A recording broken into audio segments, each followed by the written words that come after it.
Welcome to this week's Weekender, semicolon unofficial. This week's Weekender, 100% not a joke, also no Games Workshop stuff whatsoever. Sit down, relax, enjoy, and the weekend start here.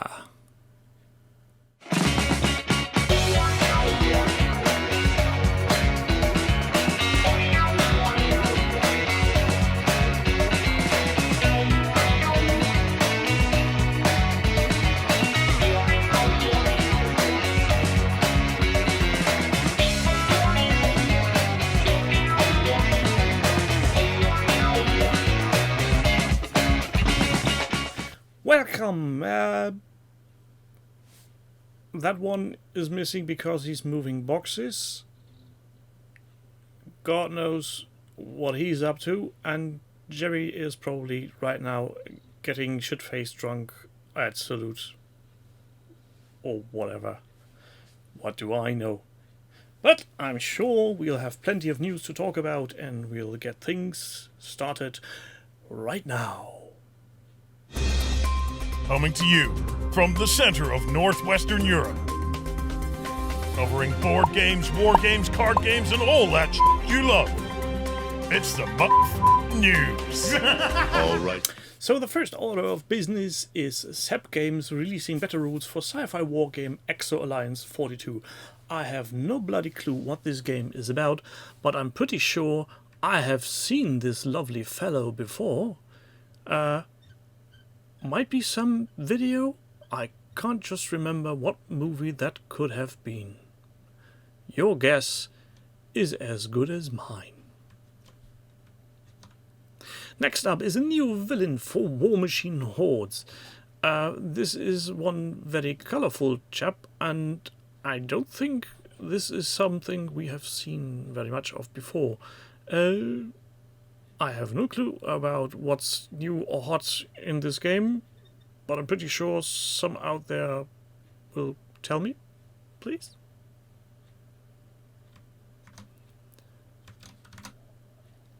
This is one that Jerry had been shown off earlier, and I think it needs to be reiterated.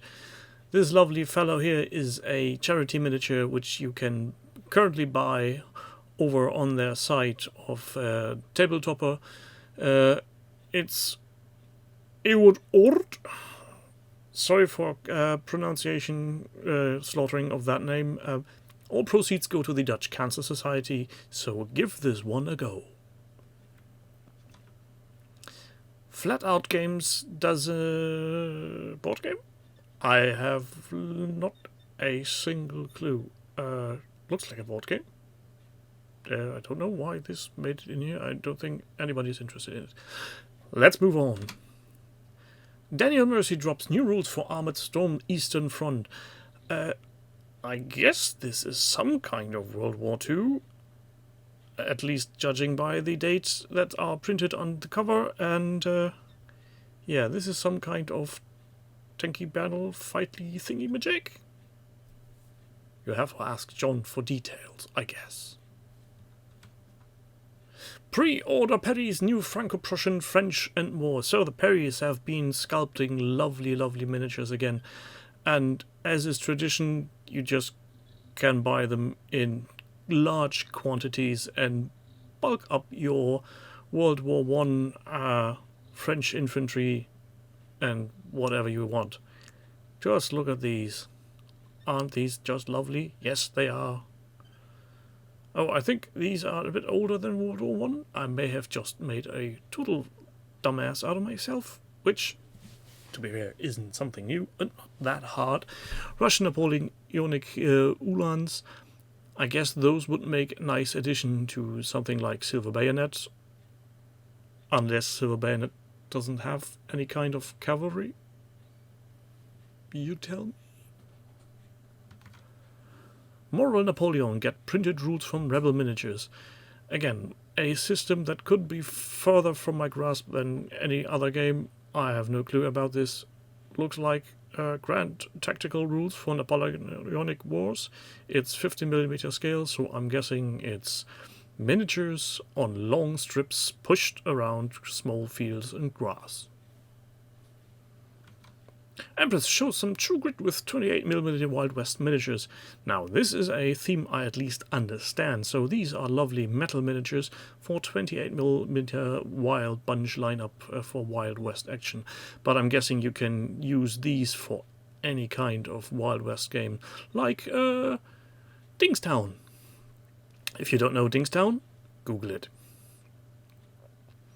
Matty Ross of Empress, LeBoeuf, Tom Cheney, Ned Pepper, and it looks like every miniature comes mounted and unmounted, though this looks doubly unmounted for whatever reason.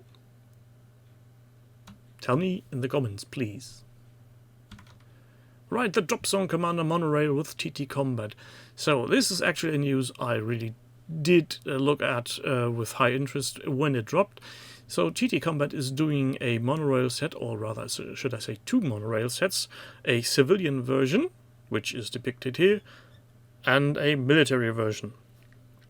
Now, both of these trains would look lovely in Battletech. Sadly, I couldn't find any information about their rail system.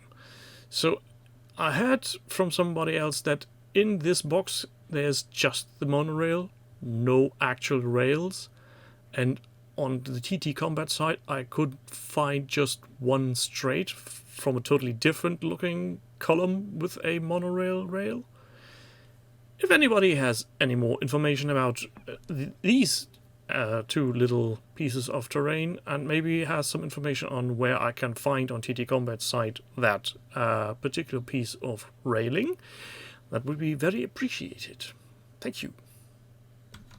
Cromlech previous to monstrous wargaming Skullz. This isn't much to talk about. It's Skullz, but it's different Skullz than ordinary, and they're not from GW, and they're not very expensive. Also, Cromlech is a very interesting company, very nice people, and they have a lot of orky things.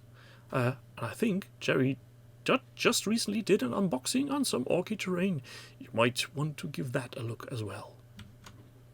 Tiger Miniatures bolster 28mm Tudor era Irish Fleeeeegs collection. So, yeah, not much to say about Irish from the Tudor timeline. Mounted Warlord, unmounted. And again, as I've said in the comments from this news earlier in the week, the pictures would be much better to look at if they had washed them for some reason and made a contrast a bit higher, because photographing metal miniatures is a pain in the ass, to be fair. Detail just gets lost, so please, people who sell metal miniatures, do proper photography of them. We want to give you our money. Dig up a new game for the family with Body Snatchers. So this is, again, something Jerry had mentioned on the weekend, and I think on XLBS. This is a game made from local friendly Bex, I think. And she's got into distributing it. This is one of the few things that came out of all the COVID stuff that's actually positive. I haven't played it yet. It looks nice and it reads interesting. Though the title may be a bit irritating, misleading, because when I hear Body Snatchers, I see mold lines. Last but not least, Westfalia. Is there any week where there's no news on Westfalia? So they're currently doing a Kickstarter for Halflings.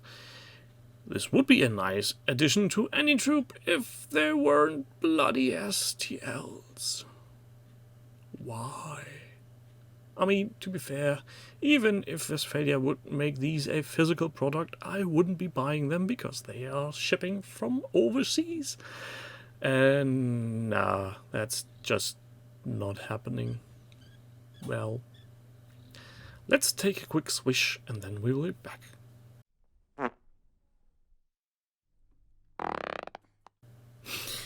So there you have it. A very short and interesting and a hopeful, enjoyable little weekender. I hope this gets you through the week, and be looking forward to Sunday. I will be back. Promise. Or maybe even a threat. Who knows? Goodbye.